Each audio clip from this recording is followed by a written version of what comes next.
भाईजान। और इस वक्त अलबाब बिस्तर से निकल गया।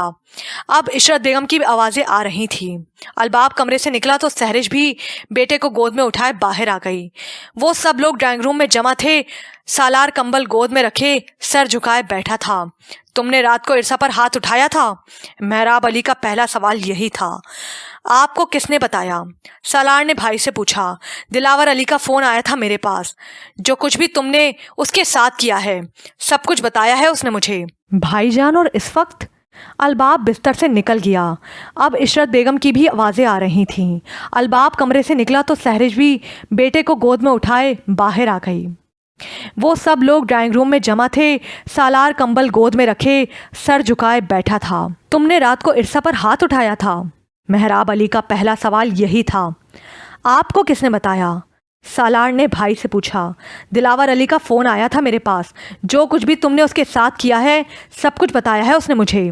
तो गोया कैमरा लगा रखा है उसने मेरे कमरे में। सालार के चेहरे पर तलखी फैल गई। इरसा ऊपर कटोरे में खड़ी सब कुछ सुन रही थी। अलबाब को गुस्सा आ गया। क्या हक बनता है दिलावर अली का आपको इस तरह फ़ोन करके परेशान करने का? रात उसने मेरे पास फ़ोन किए। अगर सालार गुस्से में था और उसने वक्ती तौर पर अपने कमरे का दरवाज़ा नहीं खोला था तो कौन सी क़यामत बर्पा हो गई थी? और फिर इरसा ने हमें नहीं बताया, अपने भाई को बताया, और फिर ये भाई आपको शिकायत दे गया। गोया इरसा पल पल की खबर पहुंचा रही है। अलबाब गुस्से में बोला तो सब हैरान रह गए। चूँकि रात के वाक़े से सब नाबलद थे।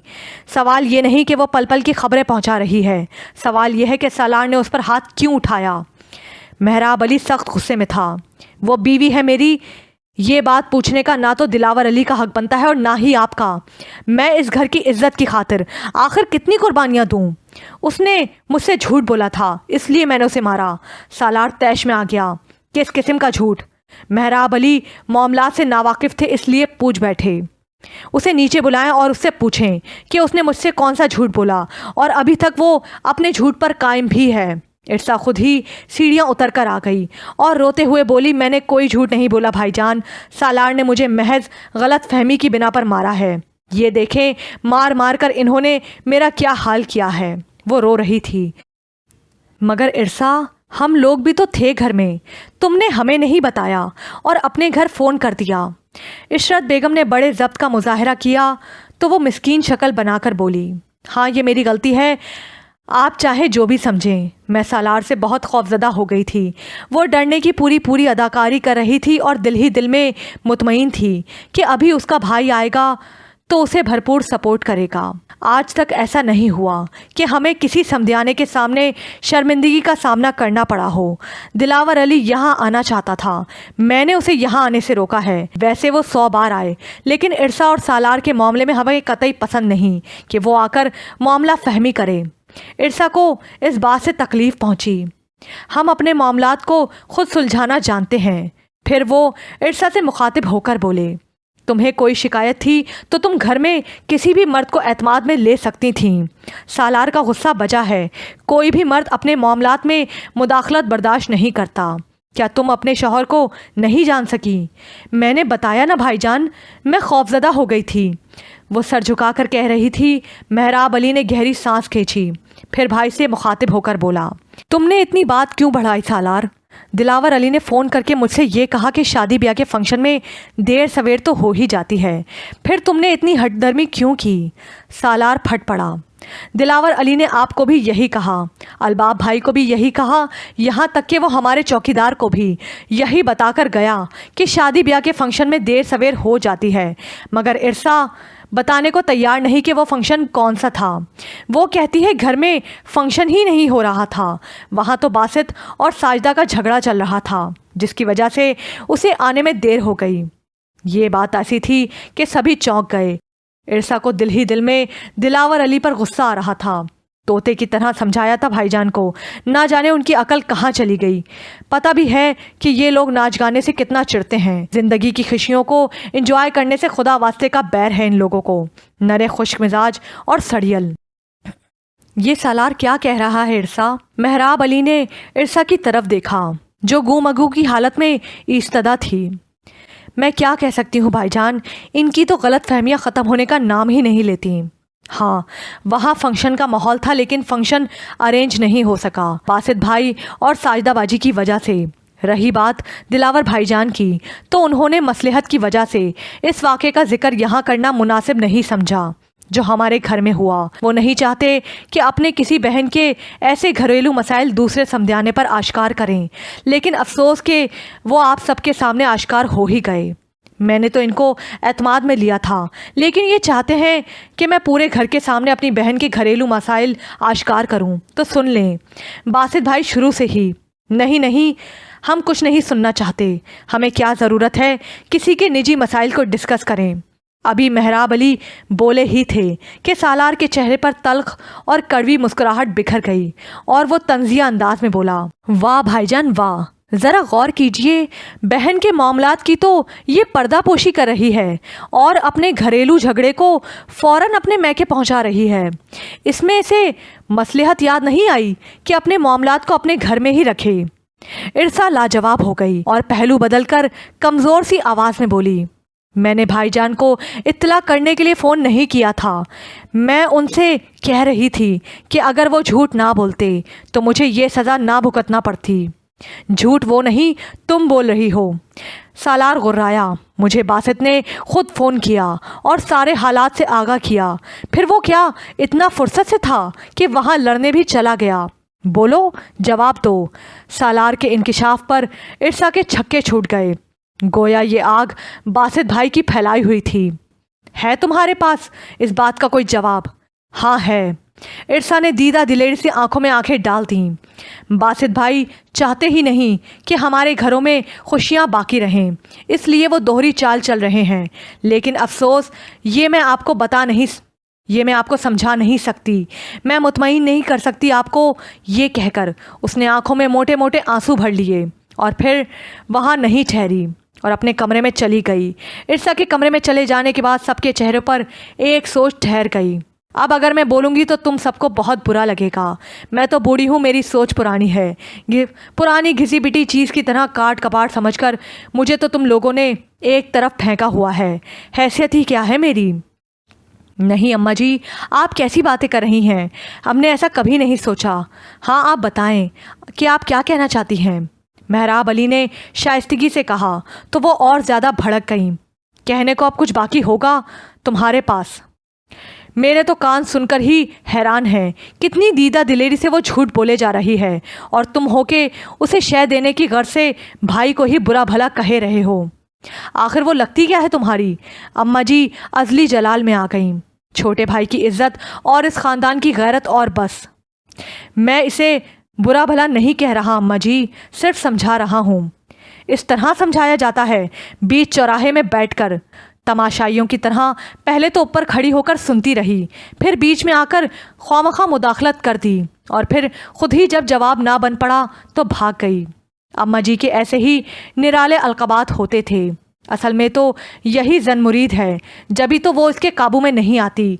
कितना इससे कह रहे हैं कि जेठों के सामने अदब लिहाज से आया करो।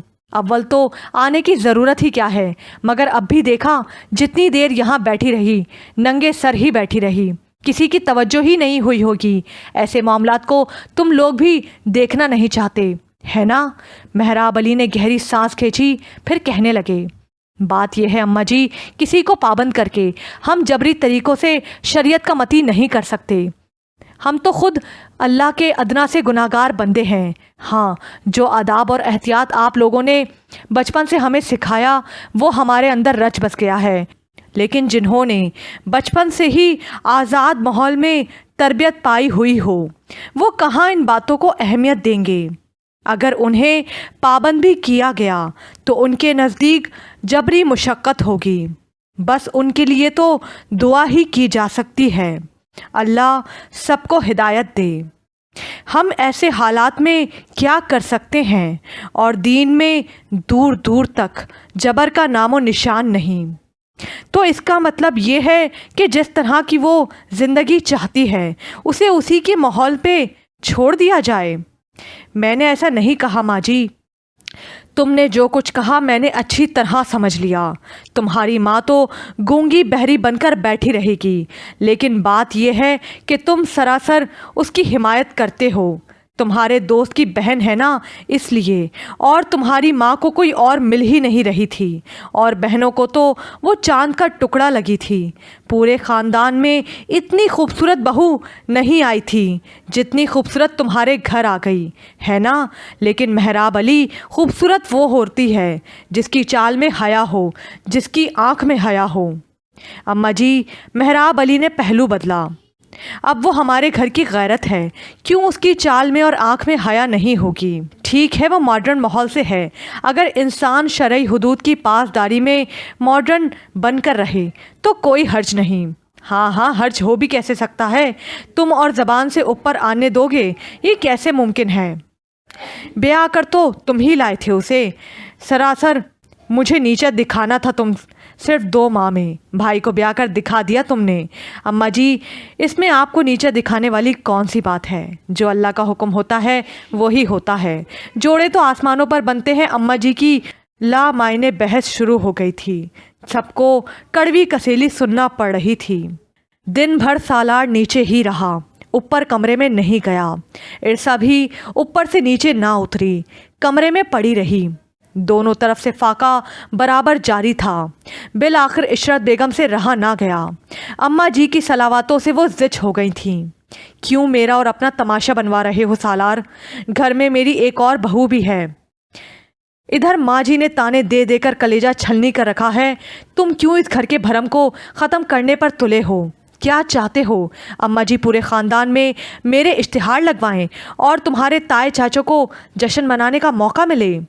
सालार ने शिकवा कुना निगाहों से माँ की तरफ देखा, फिर निगाहें नीची कर लीं। दिन के 4 बज रहे हैं। तुमने अभी तक कुछ नहीं खाया पिया। आखिर तुम ये एहतजाज किस चीज़ का कर रहे हो? और फिर उसे देखो, उसको हम में से किसी ने कुछ नहीं कहा। वो भी सुबह से नीचे नहीं उतरी। क्या इसका ये हक बनता है कि वो तुम्हारी देखा देखी मुंह फुलाकर पड़ी रहे? जब तुम्हारा बड़ा भाई बात ख़त्म करवा गया था तो फिर तुम दोनों क्या तमाशा लगा रहे हो? उसे चाहिए था कि वो नाश्ता बना कर लाती, तुम्हें भी कराती और ख़ुद भी करती। शरीफ बच्चियों के तो यही अमल हुआ करते हैं। शौहर नाराज़ हो तो उसके आगे पीछे फिरेंगी, मगर वो तो खुद अकड़ दिखा रही है। कौन उसका मातहत बैठा है जो उसे ऊपर से बुला लाए या उसे खाने पीने को पहुंचाए? मुझसे तो बेटा ये काम नहीं होते। तुम्हारी भावच की मेहरबानी है, उसने मेरी और अम्मा जी की जिम्मेदारियां संभाल रखी हैं, वरना 12 साल हो रहे हैं उसकी शादी को भी। नाजिया अलहदा हो गई थी तो उसे भी हो जाना चाहिए था, लेकिन वो हमारी मजबूरियों को जानती है, कभी उफ तक नहीं किया। मगर बेटा मुझे तो गैरत आती है। 4 बच्चियां हैं उसके भी, एक नन्हा बच्चा गोद में है। 5 बच्चों की जिम्मेदारी कम नहीं होती, फिर अलबाब के फ़राइज़, ऊपर से पूरे घर के काम का बोझ।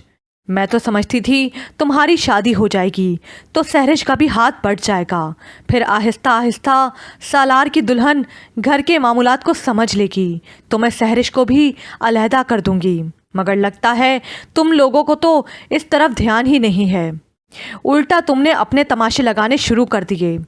सालार को एहसास था कि माँ बिल्कुल दुरुस्त कह रही हैं। सबकी यही तवक्कुआत थी कि सालार की दुल्हन पे बाकी ज़िंदगी की जिम्मेदारियाँ होंगी। फिर अलबाब की फैमिली के अलहदा हो जाने के बाद घर में अफराद ही कितने थे? सिर्फ 4। तीनों बहनें हफ्ते में एक बार आती थीं, तो आधे से ज़्यादा काम मरियम और इरम सहरिश के साथ मिलकर कर लेती थी। इतनी कॉम्प्रोमाइजिंग फैमिली होने के बावजूद इरसा हालात को कैसे उलझा रही थी। वो बिस्तर से निकलकर वॉशरूम में चला गया। जब वो मुंह हाथ धोकर आया तो इशरत बेगम उसके लिए खाना रख चुकी थी। क्या ज़रूरत थी आपको? मैं किचन से खुद ले लेता, वो निदामत से कहते हुए बैठ गया। कभी लिया है तुमने खुद? नायाब ही तुम्हारी नौकरी बजा लाती थी, कभी मुंह से पानी भी नहीं मांगते थे और नायाब लिए खड़ी होती थी। उसके बाद से सहरी जिम्मेदारियां निभा रही है। अब भी वही खाना गर्म करके देती, मगर वो इस वक्त बच्चों के साथ आराम कर रही होगी। मैंने इसलिए उसे बुलाना मुनासिब नहीं समझा। ठीक किया आपने। उसने लुकमा तोड़कर मुंह में रखा। अगर तुम चाहो तो ये खाना ऊपर ले जाओ, हमने तो अल्लाह को जान देनी है। हमें तो अल्लाह से डर लगता है, वो फाका करके अल्लाह को नाराज़ कर रही है। मैं ऐसा नहीं कर सकता, उसने 2 टोक अंदाज में कहा। اس میں آخر اکڑ کس چیز کی ہے؟ کیا وہ مجھے نیچا دکھانے کے لیے ایسا کر رہی ہے؟ جب بھوک لگے گی تو آ کر کھا لے گی، پوری ڈھیٹ ہے، میں اچھی طرح سے جانتا ہوں۔ اس نے پیٹ بھر کر کھانا کھایا، پھر چائے کی طلب ہوئی تو کچن میں چائے بنانے چلا گیا۔ اماں جی کی نگاہ پڑی تو طنزیہ مسکراہٹ ان کے چہرے پر بکھر گئی۔ چھڑا تھا تو ٹھاٹ سے بیٹھ کر کھاتا تھا۔ بیگم ایسی آئی ہے کہ کچن کا راستہ دکھا دیا۔ ان کی بڑبڑاہٹ صاف سنی جا سکتی تھی۔ اس نے سنی انسنی کر دی، پھر چائے پی کر اس نے بالوں میں برش کیا اور انہی ملگلجے کپڑوں میں شاپ پر چلا گیا۔ ایسی منحوس آئی ہے اس گھر میں، گھر کا بیڑا غرق ہی کر دیا۔ اب اماں جی کی زبان کو کون روک سکتا تھا؟ بچہ دکان پہ لش پش کرتا جاتا تھا، آج ایسا گیا ہے نگوڑے 2 کوڑی کے ملازم بھی ایسے حلیے میں نہیں آتے ہوں گے۔ اماں جی خود ہی بولتی رہیں۔ عشرت بیگم نماز عصر کی وجہ سے وضو کرنے چلی گئیں۔ ممکن تھا کہ خود کو اکیلا پا کر اماں جی خاموش ہو جاتیں۔ سب لوگ رات کا کھانا کھا چکے تھے، لیکن سالار ابھی تک گھر نہیں آیا تھا۔ سہرش کے بچوں نے صبح اسکول جانا ہوتا تھا، اس لیے وہ رات 8 بجے تک بچوں کو کھانے وغیرہ سے فارغ کر دیتی تھی۔ اب تو 9 بج رہے تھے۔ سہرش نے بارہا سوچا کہ عرصہ کے لیے کھانا لے جائے، لیکن الباب نے سختی سے منع کر دیا تھا کہ ان کے کسی بھی معاملے میں نہ تو وہ مداخلت کرے اور نہ ہی دلچسپی لے۔ وہ عرصہ کی کل رات والی حرکت سے سخت چڑا ہوا تھا۔ وہ چاہ کر بھی جرأت نہ کر سکی، لیکن جب عشرت بیگم نے اس سے کہا کہ وہ اپنی بڑی بیٹی کے ہاتھ کھانا اوپر بھجوا دے تو اسے حوصلہ ہوا۔ دوسرے ہی پل اس نے کھانا اوپر بھیج دیا، لیکن عرصہ نے دروازہ نہیں کھولا۔ بچی واپس آ گئی۔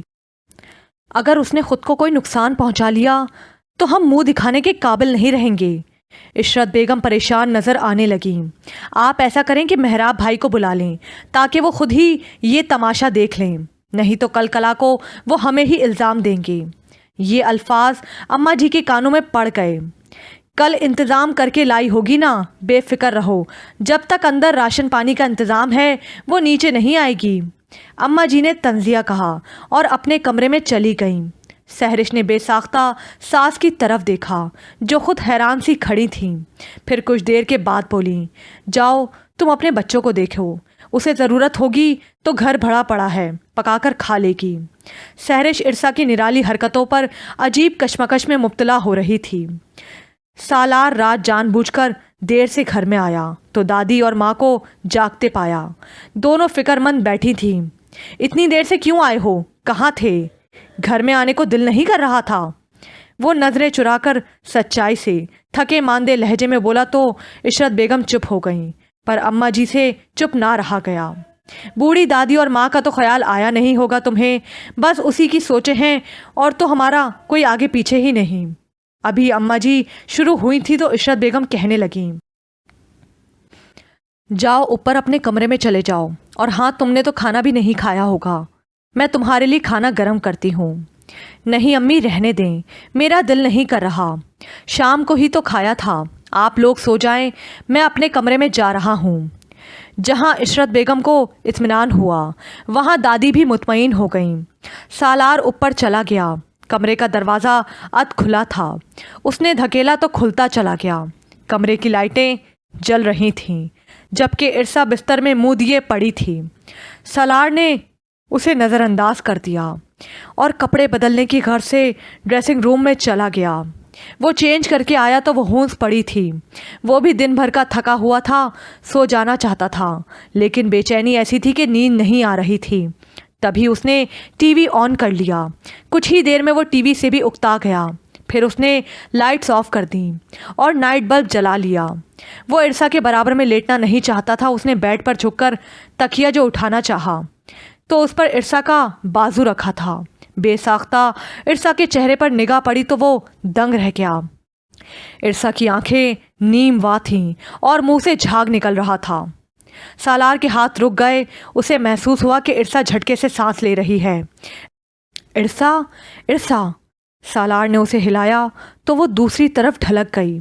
سالار کو اس کی حرکت میں غیر معمولی پن محسوس ہوا تو اس نے دوڑ کر لائٹ جلا دی، پھر اس کے قریب بیٹھ کر اس کی نبض چیک کرنے لگا۔ اس کے ساتھ ہی اس نے عرصہ کا چہرہ بھی ہلایا، مگر وہ نکاحت سے نڈھال ہو رہی تھی۔ وہ پوری طرح بے ہوش نہیں تھی۔ آنکھیں کھول کر اس نے سالار کو دیکھا تھا اور پھر آنکھیں نہ کھول پائی۔ سالار کو لگا جیسے اس نے کچھ الٹا سیدھا کھا لیا ہے۔ تم نے ٹیبلٹ وغیرہ تو نہیں کھائیں ارسا؟ ارسا، وہ بے چینی سے بولا۔ ارسا نے نقاہت سے سر نفی میں ہلا دیا۔ تو پھر تمہاری حالت ایسی کیوں ہو رہی ہے؟ سارے دن سے فاقہ کیا ہوا ہے تم نے، کچھ نہیں کھایا پیا۔ میں تم سے کچھ پوچھ رہا ہوں ارسا۔ میں نے کچھ نہیں کھایا، مجھے میرے حال پر چھوڑ دو، وہ لاغر سی آواز سے بولی۔ اس کا چہرہ زرد ہو رہا تھا۔ سالار نے رحم کھاتی نگاہوں سے اس کی طرف دیکھا۔ اس کی حالت ایسی نہیں تھی کہ اس سے فضول بحث کی جاتی۔ اٹھو، اس نے سہارا دے کر اسے اٹھایا، پھر اس کے پیچھے تکیے لگا دیے۔ آدھا گلاس پانی میں اسے گلوکوز گھول کر دیا جو اس نے بنا حیل و حجت پی لیا۔ ابھی تم اسی طرح بیٹھو، میں تمہارے لیے کچھ لے کر آتا ہوں۔ وہ جلدی سیڑھیاں اترا، پھر سیدھا کچن میں چلا گیا۔ فریج کھول کر دیکھا تو کھانے کی کافی اشیاء رکھی تھیں۔ پلیٹ میں تھوڑا سا سالن نکالا، ہاٹ پاٹ میں روٹی دیکھی، نہیں تھی۔ ڈبل روٹی فریج میں رکھی ہوئی تھی۔ وہ لے کر باہر نکلا تو اماں جی کے کمرے کا دروازہ کھلا پایا، گویا وہ جاگ رہی تھیں۔ وہ تیز قدم اٹھاتا اوپر چلا گیا۔ اپنے ہاتھ سے اس نے ارسا کو سلائس کے ہمراہ شوربہ لگا کر کھلایا۔ اس نے اس بار بھی حجت نہیں کی اور چپ چاپ کھاتی رہی۔ تقریباً سالار نے اسے اچھی طرح کھلا دیا۔ تب کہنے لگا، کیا ملا مجھے اتنی اذیت دے کر؟ ارسا کچھ بھی نہیں بولی، سر جھکائے بیٹھی رہی۔ خیر، میں اس وقت کوئی بات نہیں کرنا چاہتا، درد سے میرا سر پھٹ رہا ہے، بہتر ہے کہ تم سو جاؤ۔ ارسا نے اس کی طرف دیکھا اور بہت نرمی اور اپنائیت سے بولی، لائیں میں آپ کا سر دبا دیتی ہوں۔ اچھا، اس قابل ہو گئی ہو تم؟ وہ اس کی طبیعت کے پیش نظر کہہ رہا تھا۔ ارسا نے بخوبی سمجھا مگر جان کر انجان بن کر بولی، ہاں، میں تمہارے قابل ہی کہاں تھی؟ میں نے کہا نا، میں کوئی بحث کرنا نہیں چاہتا۔ وہ یکدم بیزاری سے بولا تو ارسا نے اس کے ہاتھ پر اپنا ٹھنڈا نرم ہاتھ رکھ دیا۔ آئی ایم سوری، وہ آہستگی سے کہہ رہی تھی۔ سالار نے کرب سے اس کی طرف دیکھا، پھر توقف سے بولا، اگر یہی بات تم کل کہہ دیتی تو بات اتنی نہ بڑھتی۔ آپ نے مجھے موقع ہی نہیں دیا، آپ بہت غصے میں تھے۔ سالار ڈھیلا پڑ گیا۔ میں ہی نہیں، تم بھی غصے میں تھیں۔ ارسا نے نڈھال سے انداز میں اپنا سر سالار کے سینے پر رکھ دیا۔ بہت سے لمحے خاموشی سے گزر گئے۔ سالار اس کے بالوں کو چہرے سے ہٹانے لگا۔ دونوں گمسم تھے، پھر ارسا نے ہی لاٹ سے کہا، وعدہ کریں مجھ سے کبھی اتنا غصہ نہیں کریں گے۔ مجھ سے آپ کا غصہ برداشت نہیں ہوتا۔ سالار ہنس دیا۔ تو تم عہد کر لو، مجھے غصے پر نہیں اکساؤ گی۔ وعدہ، وہ اٹھلا کر بولی۔ سالار اس کے چہرے کے معصوم نقوش میں کھوسا گیا۔ الباب کی چاروں بچیوں نے لان میں ادھم مچایا ہوا تھا۔ صبح وہ فٹ بال کھیل رہی تھیں۔ فٹ بال سالار کے سر پر لگا تو اس نے اپنی گود میں رکھ لیا۔ چاچو ہماری فٹ بال دیں۔ وہ چاروں اس کے کپڑے نوچنے لگیں۔ پہلے یہ بتاؤ، تم لوگوں نے آج اسکول نہیں جانا؟ وہ چاروں کھیکی کر کے ہنسنے لگیں۔ آپ کو اتنا بھی نہیں پتا کہ آج سنڈے ہے؟ اوہ، سالار نے بے وقوف بننے کی ایکٹنگ کی۔ آج تو پھر گھومنے پھرنے کا پروگرام بنانا چاہیے۔ ہرے، وہ خوشی سے چلانے لگیں۔ الباب دور بیٹھا اخبار پڑھ رہا تھا۔ اماں جی بھی دھوپ سیکتے ہوئے چھالیاں کاٹ رہی تھیں۔ عشرت بیگم بھی برآمدے میں تخت پر بیٹھی تھیں۔ کیوں شور مچا رہے ہو بچوں؟ الباب نے اخبار لپیٹا۔ چاچو ہمیں سیر پر لے جا رہے ہیں، وہ خوشی سے چہک رہی تھیں۔ پہلے ناشتہ کر لو، دیکھو پراٹھے ٹھنڈے ہو رہے ہیں۔ سہرش نے کچن کی کھڑکی میں سے منہ نکال کر آواز دی۔ اوہ، پراٹھے! سالار سب سے پہلے ٹیبل پر پہنچا۔ بھابھی، مجھے تو آپ 3-4 پراٹھے بنا دیں۔ بچیاں بھی اس کے ارد گرد بیٹھ گئیں۔ کیوں، کل کی بھوک ہڑتال کی کسر آج پوری کرو گے؟ سہرش نے ہلکا سا چھیڑا تو وہ دل کھول کر ہنسا۔ خیر ہے، آپ بھی طنز کر سکتی ہیں۔ وہ لوگ ناشتہ کرنے لگے۔ بھابھی کے ہاتھ کے پراٹھوں کی مثال نہیں، پورے 5 پراٹھے کھا لیے۔ وہ سیر ہو کر باہر نکلا تو اماں جی سے رہا نہ گیا۔ بیگم صاحبہ تو آرام کر رہی ہوں گی، اسے کیا ضرورت ہے تمہارے کھانے پینے کی پرواہ کرے؟ تم جو پرواہ کر لیتے ہو اس کی۔ तो गोया अम्मा जी ने रात को उसे ज़रूर देखा होगा। एक तो ये अम्मा जी भी ना पूरी थानेदार हैं। वो जानबूझकर टल गया और माँ के पहलू में जाकर बैठ गया। वो समीउल्लाह को सेरेलैक खिला रही थीं। माशाल्लाह, कितना प्यारा हो रहा है ये। अभी सिर्फ 8 महीने का है और लगता है 2 साल का है। उसने भतीजे को गोद में उठाया। इरसा नहीं आई नीचे। इशरत बेगम ने बेटे की तरफ खफगी से देखा। आए या ना आए, हमारा काम तो नहीं रुक रहा उसके बगैर।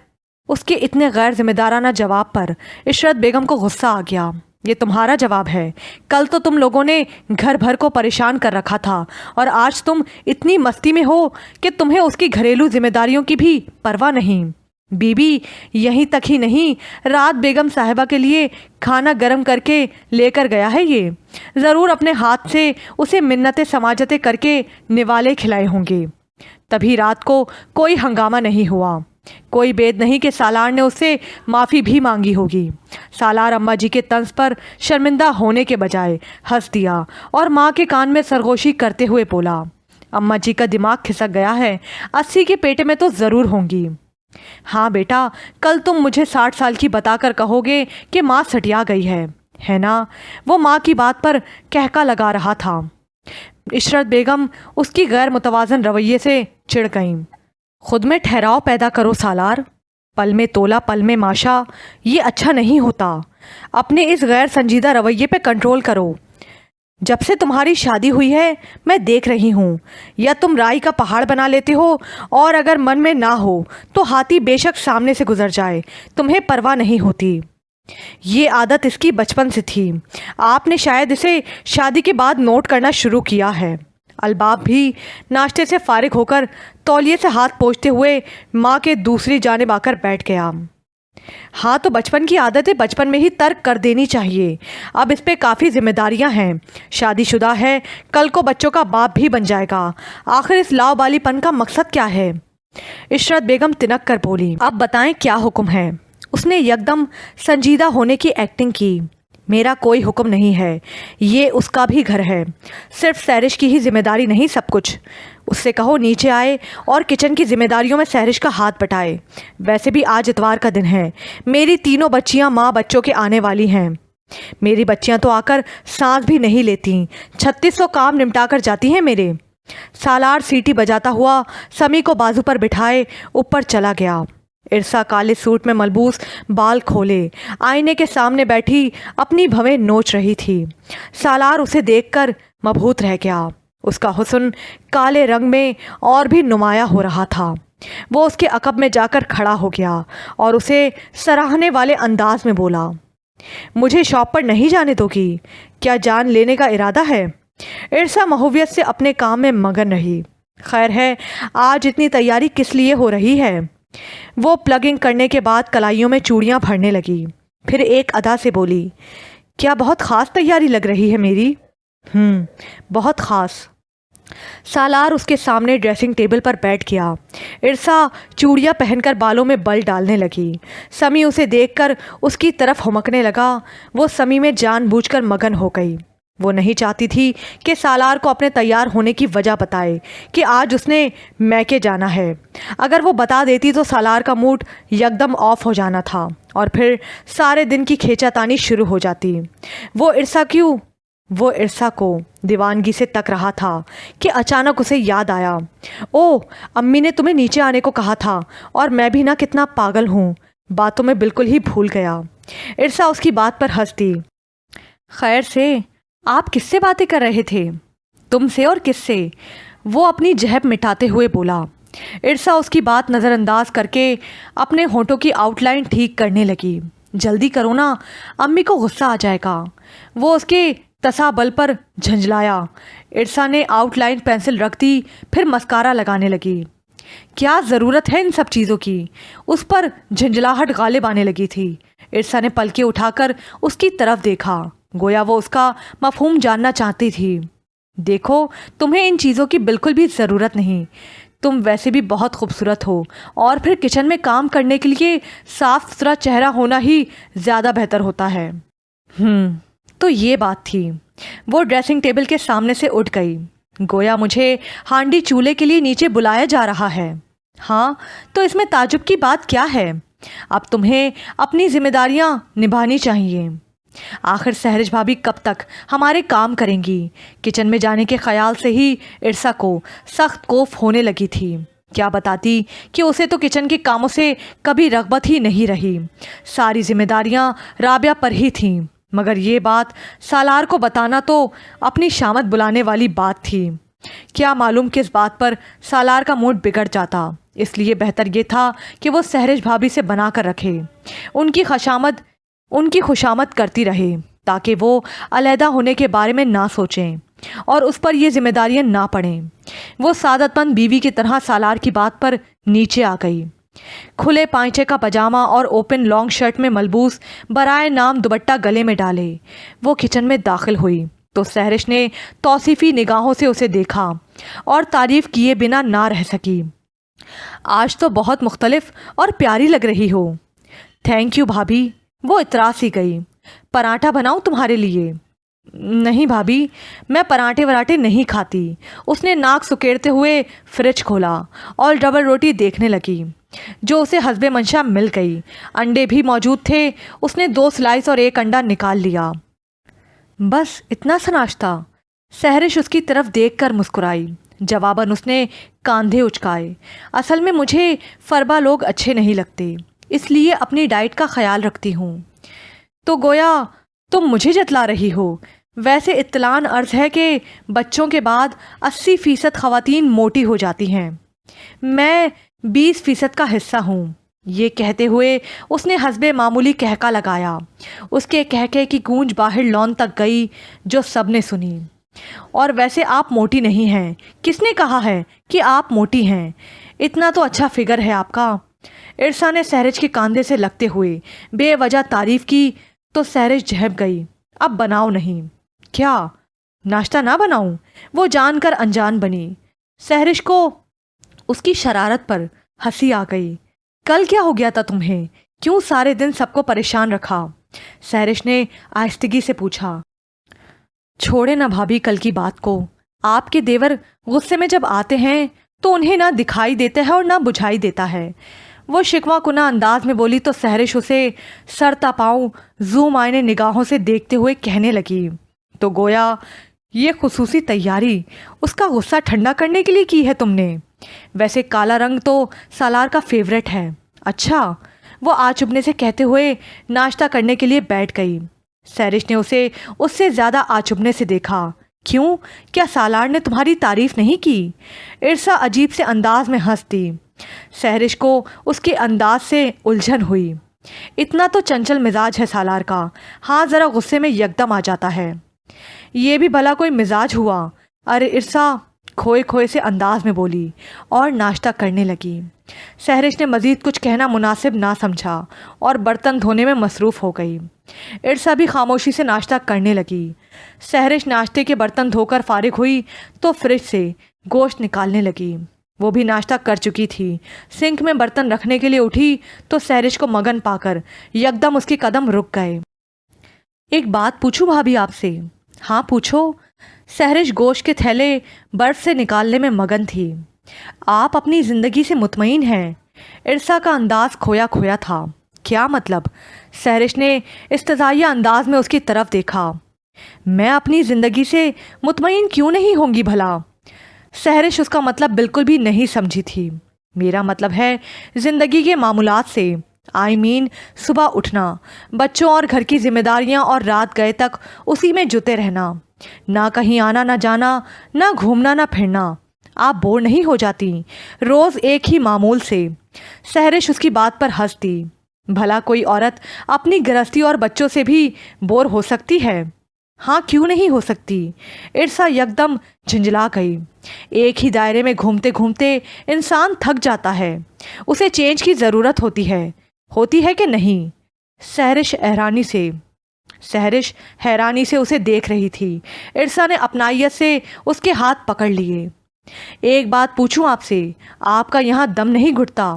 ایسا نہیں لگتا آپ کو کہ یہاں کے لوگ بہت سخت مزاج ہیں، صرف وہ اپنے نظریات اور اپنے اصولوں کو ترجیح دیتے ہیں اور معاشرے کے تمام رسوم و رواج کو غلط سمجھتے ہیں؟ सहरिश उसके ख्यालात जानकर हैरान ही रह गई। ये एहतजाज तुम्हारा बुरके के ऊपर है जो अम्मा जी और अम्मी के कहने पर सालार ने तुम्हें लाकर दिया था, या अम्मा जी की उस तनकीद पर जो हर वक्त वो तुम पर करती रहती हैं, या सालार ही तुम्हें कंजर्वेटिव मर्द लगता है? यहाँ सालार ही क्या, सभी कंजर्वेटिव हैं। इरसा जल्दबाजी में दिल की बात कह तो गई, फिर यकदम पछताई। मैं आप पर बहुत भरोसा करती हूँ, बिल्कुल बड़ी बहनों की तरह समझती हूँ आपको। उसके चेहरे पर परेशानी आया थी। सहरिश ने नर्म मुस्कुराहट से उसे यकीन दहानी कराई कि वो उसके ख्यालात किसी तक नहीं पहुँचाएगी। यकदम बाहर शोर होने लगा। मरियम और इरम बच्चों समेत आ गई थीं। इशरत बेगम सालार को आवाज़ें दे रही थीं कि जाकर नायाब को भी ले आए, फिर दुकान पर जाए। बच्चों की वजह से घर में खूब भागदौड़ और चहल पहल हो गई थी। मरियम और इरम आ गई हैं, मैं ज़रा उनसे मिल लूँ। मैं भी आपके साथ चल रही हूँ। दोनों आगे पीछे किचन से बाहर आ गईं। आपस में सलाम दुआ का तबादला होने लगा। वाह भाई वाह, आज तो तुम बहुत ज़बरदस्त लग रही हो। मरियम इरसा की तारीफ़ किए बिना ना रह सकी। अम्मा जी ने तनकीदी निगाह इरसा पर डाली। बच्चे बड़ी मामी से मिलने के बाद छोटी से वालहाना होकर मिले। मरियम का बड़ा बेटा 15वें साल में था। इरसा की आदत थी सब बच्चों को गले लगाकर प्यार करती थी। उमैर भी इरसा के गले लगकर प्यार वसूलता था। ये बात सिवाय अम्मा जी के किसी को नहीं खटकती थी। अब भी उनसे रहा ना गया। मरियम पर चिल्लाकर बोली, कुछ शऊर दो अपनी औलाद को। ये कौन सा तरीका है सलाम करने का? पहले तो ये सिर्फ हाथ ही मिलाता था और अब गले भी लग जाता है। खैर है अम्मा जी, मामी है इरसा उसकी, और मामी और मासी तो माँ के बराबर होती हैं।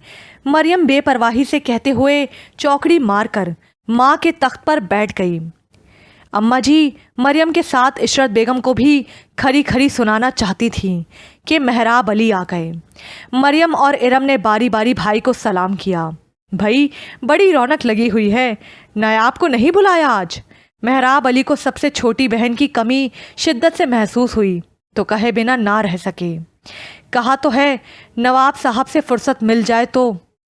इशरत बेगम ने कहा। सहरिश जेठ को देखकर किचन में चली गई, जबकि इरसा वहीं बच्चों के हमरा बरामदे की सीढ़ियों में बैठी रही। मेहराब अली ने इरसा की तरफ देखा और शफकत से बोले, तुम ठीक हो इरसा? जी भाईजान, वो जल्दी से बोली, फिर खड़ी हो गई और कहने लगी, भाईजान बैठें, मैं आपके लिए नाश्ता लेकर आती हूँ। नहीं नहीं, मैं नाश्ता करके आया हूँ। तुम सालार से कहो दुकान की चाबियाँ दे दे। रात वो देर से आया था तो चाबियाँ उसी के पास होंगी। अच्छा भाईजान। इरसा सादतमंदी से चाबियाँ लेने चली गई। सहरिश नंदों के लिए नाश्ता बना चुकी थी। मेहराब भाई के जाने का इंतज़ार कर रही थी कि वो निकलें तो वो बाहर जाए। उनके ख़ानदान का रिवाज यही था कि बहुएं देवर जेठों से पर्दा करती थीं, लेकिन सालार ने दोनों ही भाभियों को पर्दा करने नहीं दिया था। इस तरह सहरिश मेहराब अली से सिर्फ उस हद तक पर्दा कर सकती थी कि उनकी मौजूदगी में सामने नहीं आती थी। अलबाब बताते खुद संजीदा मिजाज था। सालार की तरह चुलबुला नहीं था, ख़वातीन से लिए दिए अंदाज में ही रहता था। यही वजह थी कि नाजिया को अलबाब से पर्दा करने में दुश्वारी नहीं हुई। फिर उसकी मसरूफियात भी ऐसी थीं कि कारोबारी वजूहात की बिना पर बेशतर उसे शहर से बाहर ही रहना पड़ता था। घर में होता तो अपने कमरे में रहने को ज़्यादा तरजीह देता था। शादी के कुछ ही अरसे बाद नाजिया अलहदा हो गई थी, इसीलिए घर में माहौल की तब्दीली का एहसास ना हुआ। लेकिन जब से इरसा ब्याह कर आई थी, घर की आबो हवा ही तब्दील हो गई थी। मेहराब अली कभी सहरिश से नहीं बोले थे, लेकिन इरसा से बोल लेते थे। पहले अम्मा जी ने इसी बात पर एतराज़ किया तो मेहराब अली ने उनके एतराज़ को रद्द कर दिया। इरसा अगर खुद पर्दा करना नहीं चाहती तो मैं या आप कैसे ज़बरदस्ती कर सकते हैं? हालांकि सहरिश मेरी मामूजात बहन है, फिर भाभी बनकर इस घर में आई, लेकिन वो शुरू से ही हिजाब कायम किए हुए है। कभी आमना सामना भी हो जाता तो बातचीत नहीं होती, जबकि इरसा खुद ही बोलने की कोशिश करती है तो जवाब देना ही पड़ता है। मगर हमें ये सब अच्छा नहीं लगता, जब मर्जी मुंह उठाकर सीने पर चढ़ी आती है। अम्मा जी के चेहरे पर नागवारी थी। अम्मा जी, اب یہ آپ لوگوں کا زمانہ تو ہے نہیں کہ دلہنیں گز بھر گھونگھٹ نکال کر مہمانداری بھی کر رہی ہیں اور پردہ داری بھی۔ اب زمانہ کافی بدل گیا ہے۔ اور پھر سچ پوچھے نا امی، ارسا کے اخلاق سے اپنائیت کا احساس ہوتا ہے۔ اب وقت کی ڈیمانڈ کچھ اور ہے۔ اچھا لگتا ہے وہ سب سے بولتی ہے۔ مریم نے ماں کی طرف منہ کر کے کہا تو اماں جی کے تلووں سے لگی اور سر پہ بجھی۔ اے بی، تم ذرا طرفداری کم ہی کیا کرو، ان چھترائیوں سے اخلاق نہیں دکھتا۔ اس کے جو لچھن ہیں نا وہ ہمیں گھر میں رہنے والیوں کو صاف نظر آ رہے ہیں۔ کام کو تو وہ ہاتھ نہیں لگاتی اور آنے جانے والوں کے سامنے ایسے پھر جاتی ہے جیسے وہی گھر کی مالکن ہو۔ دوسرے ہی پل ارسا ناشتے کی ٹرالی گھسیٹتی ہوئی لا رہی تھی۔ پہلے اس نے چابیاں محراب کو دیں، پھر نندوں اور ان کے بچوں کے سامنے ناشتہ رکھنے لگی۔ ارم اور مریم اپنی اس آؤ بھگت پر پھولی نہ سمائیں۔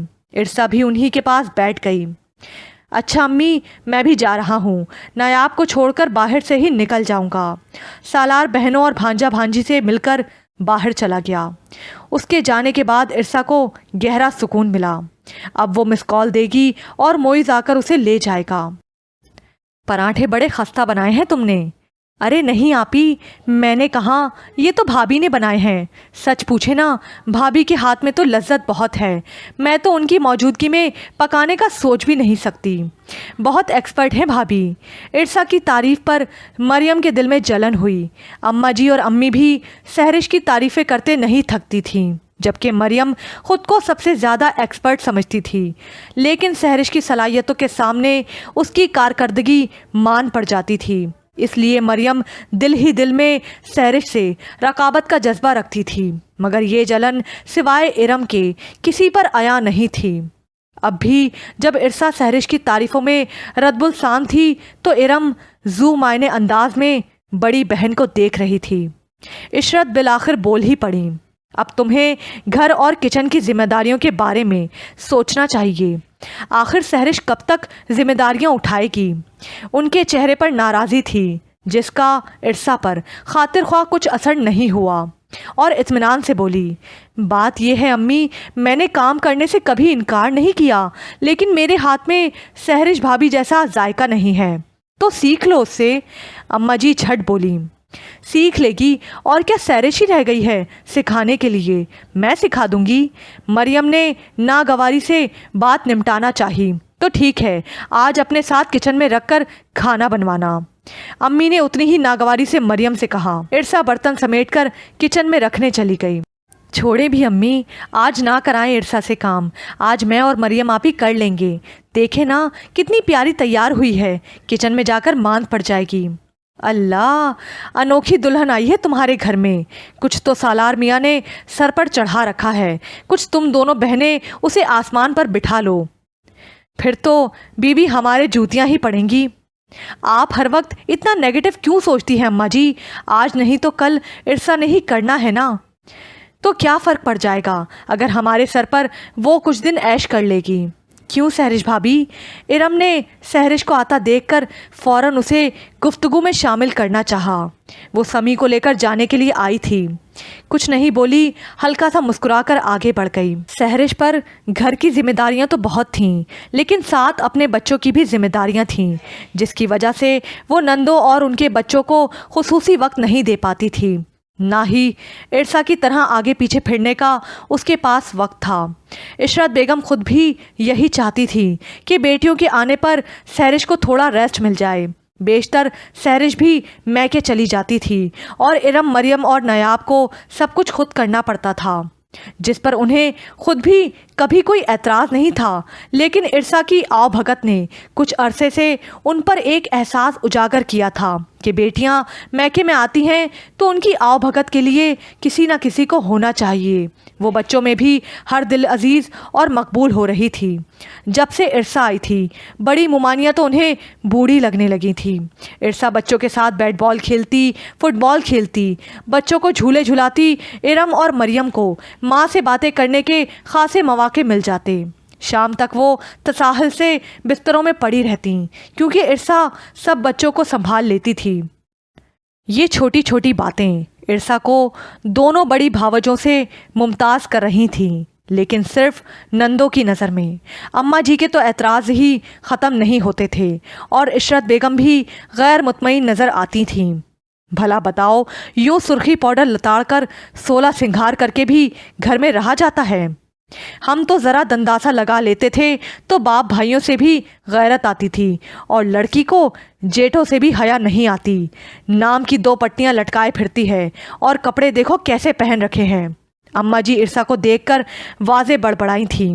मरियम ने माँ की तरफ देखा और कहने लगी, अम्मा जी की दिन रात की तनकीद इस घर में कोई ना कोई चांद चढ़ाएंगी। अगर तुम इरसा की हालात सुनो तो तुम्हें पता चले कि अम्मा जी यूं ही नहीं जलती कुर्ती। फिर इशरत बेगम ने बेटियों को गुजरी शादी का वाक़या सुनाया। मरियम और इरम के पास कहने को कुछ नहीं था। वो दिल ही दिल में सोच रही थी, अगर अम्मा जी और अम्मी बेजा रोक टोक ना करें तो सालार और इरसा की ज़िंदगी खुशगवार गुजर सकती है। मरियम की हत्ता उल मका कोशिश यही होती थी कि माँ को समझाए कि वो ख़ुद को चेंज करें। फिर वो दोनों किचन में मसरूफ़ हो गईं। इरसा ने घर में मिस बेल दे दी थी और मुंतज़िर थी कि कोई ना कोई उसे लेने आ जाएगा। आज फरहान जा रहा था और वो फरहान से मिलना चाहती थी। अजीब सी तड़प थी उसके दिल में। फरहान ने मैसेज ही ऐसा भेजा था। वो बहुत रोमांटिक और मुनफरिद बातें करता था। ऐसी बातें सालार ने उससे कभी की ही नहीं थीं। ज़रा सी देर के बाद ही सालार को घर और घर वालों के ख़यालात उस तक पहुंचाने की फ़िक्र हो जाती थी। फरहान ने बड़ा ही प्यारा मैसेज भेजा था। वो अब भी मैसेज पढ़कर मुस्कुरा रही थी। तभी मरियम ने उससे कहा, शादी में तुमने बहुत खूबसूरत मेकअप किया था। मैं सोच रही थी अपने देवर की शादी में तुमसे तैयार हो जाऊं। हाँ हाँ, क्यों नहीं आपी, वो चौंक कर बोली।